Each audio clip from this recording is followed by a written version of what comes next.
In his bilateral meeting with the Malaysian PM, Indian PM Narendra Modi signed agreements on cybersecurity, culture and public administration, expressing hope that bilateral ties will get deeper and stronger. Both the leaders vowed to work together to combat terrorism and climate change.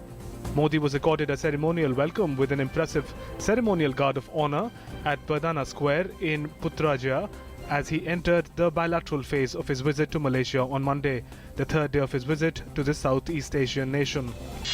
Prime Minister Narendra Modi said that Torana is not merely a piece of art on stone but signifies the deep-rooted cultural ties of India and Malaysia. He also said that Indian tourists come in large numbers to Kuala Lumpur, who always go to Little India, adding that New Torana Gate will be a major attraction. Malaysian PM Razak said India has shown rest of the world that a country need not compromise its moral values, social tradition in pursuit for greater economic growth. He added that Toran Dwar is a symbol of traditional and strong relations between the two countries. Prime Minister Narendra Modi will reach Singapore this evening on the final leg of his two-nation tour. Trade, urban and skill development, defense cooperation and cyber security will be high on the agenda during the two-day visit. Secretary East in the Ministry of External Affairs, Anil Wadhwa, had earlier said that the focus of the visit will be on 5 S planks. These are scale up trade and investment, speed up connectivity, smart cities, skill development and state focus. One terrorist was gunned down during a fierce gunfight between militants and army in Kupwara's Maniga forests. An officer and 2 soldiers were also wounded in the encounter. This is the third gun battle between soldiers and militants in Maniga since army cordoned off the border village on November 14th.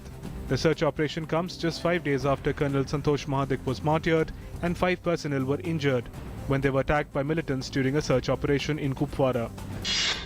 Defence Minister Manohar Parrikar today outlined growing misuse of internet by the terrorists. Addressing DEFCON 2015 in New Delhi, the Union Defence Minister said terrorist outfits like ISIS are using internet to enlarge their support base and recruit new extremists. He also pitched for strengthening mechanism to counter the threat of cyber attack. Finance Minister Arun Jaitley met heads of public sector union PSU banks today to discuss various issues including bad loans and interest rate reduction in the light of RBI lowering its policy rate in September.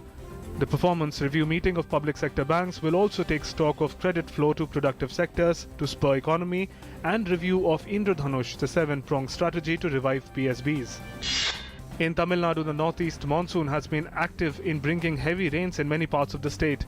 The Met Office has said that there will be heavy rain in coastal Tamil Nadu and many interior districts in the state as trough of low pressure over southwest Bay of Bengal now lies over Kanyakumari Sea. Heavy rains again creates havoc in Tamil Nadu. Prediction of further rains forces state government to shut all schools and colleges. Adopting the sale and lease back route, debt-ridden Air India has raised almost Rs 7,000 crore by selling 9 of its 21 Dreamliners to Singapore-based Leasa and then leasing the planes from it. Earlier, Air India had sold and leased back 12 Dreamliners. About Rs 6,000 crore raised from this deal will be used to reduce the airline's aircraft purchase loans.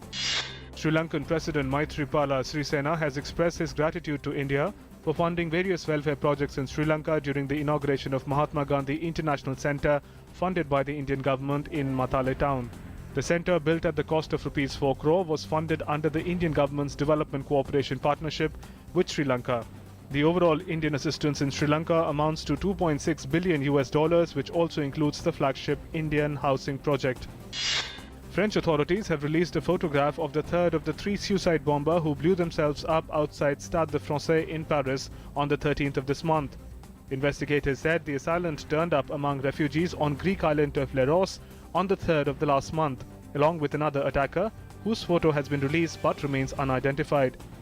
Only one of the 3 assailants has been identified so far as French national Bilal Hadfi, who lived in Belgium. Conservative opposition challenger Mauricio Macri won Argentina's presidential election, bringing to an end more than a decade of free-spending leftist populism with a promise to open up the ailing economy to investors. Macri promises to set Latin America's 3rd biggest economy on a more free market course after a combined 12 years of Macri promises to set Latin America's 3rd biggest economy on a more free market course. In the United States, 16 people were wounded when two groups of people opened fire on each other at a park in New Orleans. Hundreds of people had gathered at the park after a neighborhood parade or when the shooting started. Police spokesman Tyler Gamble said police were on their way to break up a big crowd when gunfire erupted at Bunny Friend Park. It is yet not known what started the shooting or how severe the injuries are. In Belgium, terror alert of the highest order forced the government to impose total shutdown in the country's capital, Brussels.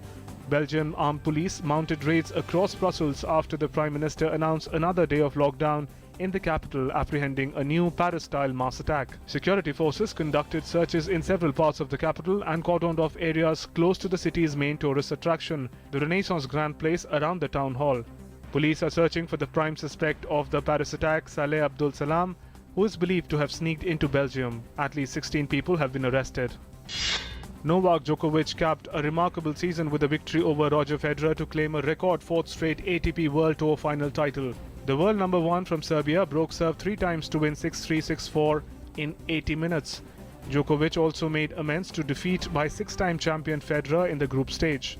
He ends the year with 11 titles, including 3 Grand Slams, taking his total to 10 major. India defeated rival Pakistan 6-2 in the finals to lift the 8th Junior Asia Cup at Wisma Belia Hockey Stadium in Malaysian city of Kuantan. For India, Harmanpreet Singh scored 4 goals and Manpreet and Arman Qureshi scored 1 goal each. Earlier, India had beaten Japan 6-1 in the semi-final.